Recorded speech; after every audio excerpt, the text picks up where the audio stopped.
仿生学是一门既古老又年轻的学科，人们研究生物体的结构与功能工作的原理，并根据这些原理发明出新的设备、工具和科技，创造出适用于生产生活的先进技术。实际上，人类自古以来就一直在从动物上汲取灵感，这在武器中也非常常见。例如，冷兵器中的各路铁爪可能就是其中一个典型的例子。动物的爪子可能是我们老祖宗的噩梦，或许也是因为刻在 DNA 里被各种野兽支配的日子，让人们在后日开始复刻起野兽们凶狠的样子来武装自己，于是就诞生了一系列堪称仿生学先驱的武器，例如印度的虎爪。毕竟在制造奇葩武器这种事上，南亚兄弟们永远是先人一步。印度虎爪有两种形制，一种是手抓住铁爪后面的把手，还有一条带子把铁爪绑在前臂上，而另一种则像手指虎一样握在手里即可，抓到喉咙更是必死无疑。不过这种武器就算在百花齐放的印度也不是合法的兵器，一般只有暗杀者或盗墓贼才会使用它。而另一种长得差不多的武器就非常有名了，那就是日本忍者的手甲钩。手甲钩的造型恐怕各位都不陌生，它大量出现在各种游戏里，比如忍者神龟的主要反派史莱德，主要武器就是手上尺寸夸张的手甲钩，还有拳皇里被早期玩家俗称为猴子的蔡宝剑，以忍者为主角的忍者龙剑传自不用提，就连三国无双里的张合得意兵器都是一副手甲钩。据说日本的手甲钩是忍者或者专使这项武器的特殊武者所用的武器，似乎在战国时代前后，也就是忍者最鼎盛的时期，出现了这种武器的设计。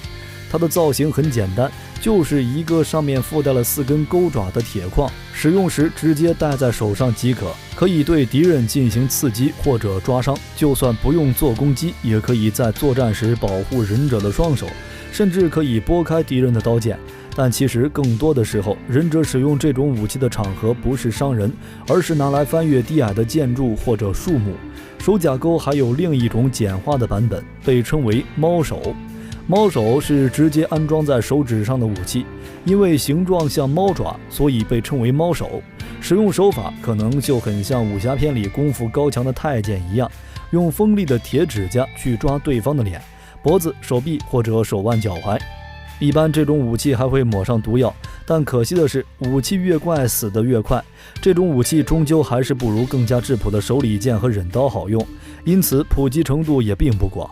如今只能靠拉风的造型活跃在各种与忍者相关的作品之中。其实世界各地还有不少这样模仿动物爪子制造出来的武器。今天为大家带来一部老港片，这部片里也有一副非常强悍的铁爪。这是一双为使用者量身定制的铁爪，它有着刀枪不入，可以徒手应接敌人武器的功能。这双铁爪还有一定的柔韧性，戴上它之后，非但不会影响手上的功夫，还可以增加手部对敌人的伤害。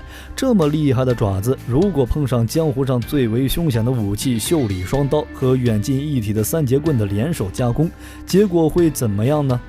电影的开始是在一片荒漠中，铁船帮的戚明星背叛了帮派，正在逃亡。他在铁船帮的杀手冷血13英中排行老9。13英是由帮主岳西红从小带大的，他也是他们的义父，从小就训练他们去做杀人工具，使他们从小失去感情。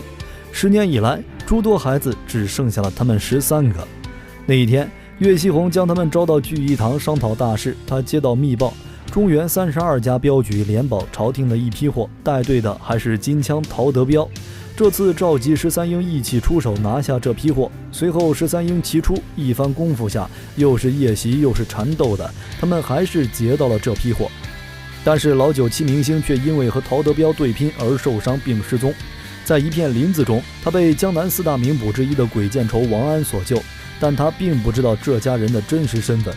剧情如大家所想，冷血杀手被好人所救，然后被感化，他也顺利收获了一份将要盛开的爱情。养完伤后，他回到铁船帮，义父见到他非常开心，还以为他被官府抓走了。这时他们刚找到最后一个4大名捕的行踪，要去宰了他。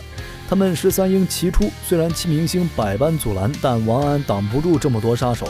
他们当着戚明星的面杀了救他的一家老小。回去之后，戚明星也是理所应当的受到了处罚。除此之外，在后来的一次任务中，戚明星被逼杀掉了司马欣的女婿卓一凡的老婆，此时他的老婆还在怀孕。对于有了善恶观的戚明星简直是折磨。此事过后，戚明星决定背叛岳锡红，他逃亡到了沙漠，结果遇到了要去铁船帮复仇的卓一凡。原本是准备逃亡的戚明星在卓一凡的劝说之下，决定直面岳锡红并将其杀掉。而一路上，卓一凡也没有告诉戚明星自己的真实身份。路途坎坷，一路上他们接连遭遇了前来追捕两拨人。他们先是在破屋将先来的3鹰杀掉，又是在小树林将追来的4鹰给杀掉。期间，卓一凡还差点将他的标志性武器袖里双刀给暴露了。现在不算戚明星，就只剩下5鹰了。而此时，老大带着另外2鹰也追到了这里。戚明星和卓一凡抢先开到这个小镇，他们将客栈的老板撵走，装扮成伙计，在这里埋伏前来的3鹰。没过多久，3鹰来到了此地。老大身穿红衣，是一把钢圈；老二则是一身紫衣，拿着双叉。剩下的就是老六。卓一凡热情地招待了他们，因为老大老二都在这里，他们的武功比戚明星要好，人数又多。卓一凡和戚明星就生了一计。在老大他们打听戚明星是否经过这里的时候，告诉他们戚明星就在上面打杂工。3人自然是不信，就叫了老六上去看看。卓一凡则是跟着他一起上去，这不看不知道，一看戚明星果然是在这里。但是为时已晚，2人前后夹攻，无声无息地将老六解决。又过了一会儿，老大老二见老六还没有回来，就让老二上去看看。这次没有办法，戚明星他们选择硬刚。在楼上，由于是突袭，再加上可能是武器克制，戚明星一棍将老二打到了楼下，再接上几招连击，老二也是没了声息。随后2人联手对付老大，老大见情况不妙，准备逃跑，但2人行动飞快，先后跟上了他，最终老大也是死在了他们的手上。晚上，戚明星劝卓一凡收手，自己去就可以。铁船帮现在还有岳锡红和跟着他的2鹰，他们这2人实在不够看。但卓一凡可是为了报仇，不可能放弃眼前的大好机会。最终2人还是一同出发去了铁船帮。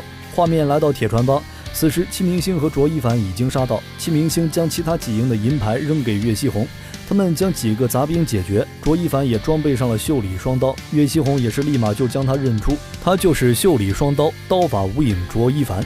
他表示戚明星可真有眼光，竟找了个仇家做帮手。戚明星问他为什么不在路上找机会杀了他，卓一凡对他说，当务之急是先联手解决岳锡红再说。话音刚落，最后的2鹰出来了，他们虽然都缺了一只手，但是武功高强，配合起来也很强。不过经历了数次大战，戚明星和卓一凡也是配合默契，几回合下来，最后2鹰也被他们杀掉。见情况不妙，岳锡红让人将一个箱子拿了过来，接着又派出一队杂兵围剿他们。戚明星的3节棍舞得虎虎生风，普通的杂兵根本不是他们的对手。岳锡红只好亲自出手，他带上了他的铁拳道，尽管年事已高，但依然宝刀未老。几招下来，戚明星和卓一凡被双双打飞，剩下几个杂兵尝试参战，但也被戚明星几下解决。随后2人配合起来，戚明星的3节棍负责下盘，卓一凡的袖里双刀负责在近距离攻击上肢以及头部。虽然纵使2人配合天衣无缝，但是岳锡红的一双铁爪实在太厉害，几招猛虎掏心打得他们疲于应付。但毕竟他们人多势众，再加上岳锡红年事已高，两边也是勉强势均力敌。岳锡红对戚明星说，你们2人对付我也没占到便宜，让戚明星回心转意，帮着他干掉卓一凡。过去的他一概不追究，而且他膝下无儿无女，以后铁船帮还得由他来继承。尽管卓一凡在一旁相劝，戚明星还是决定向卓一凡出手。2人开始交手，因为戚明星的3节棍比双刀长一些，反而是戚明星稍占优势，但戚明星的3节棍也被砍成了2半。就在这时，一旁的岳锡红也终于出手，一招猛虎掏心直接将卓一凡击倒。接着戚明星又给卓一凡来了几下，就在岳锡红准备补刀的时候，一只铁爪竟卡在了柱子上，他随后用辫子缠住卓一凡，2人僵持在原地。岳锡红让戚明星赶紧动手，戚明星纵身跳到卓一凡肩上，将2节3节棍刺入岳锡红肩膀，卓一凡也趁机将双刀送入他的身体。戚明星将岳锡红按倒在地，告诉他自己已经明白了是非善恶。岳锡红终于是没有了气息。戚明星站起来让卓一凡报仇，但卓一凡表示自己的仇人全都死光了，说完就要走，戚明星却突然袭击，夹着他的双刀刺入了自己的身体。他说自己发过誓要死在他的刀下，这下他的妻子在九泉之下也可以瞑目了。你觉得这些仿生爪类武器在实战中的效果到底如何呢？揭开历史面纱，探寻神秘冷兵器。本期的分享到了这里就结束了。喜欢冷兵器的朋友可以点个关注，下期和您分享更精彩的内容。我们下期内容再见。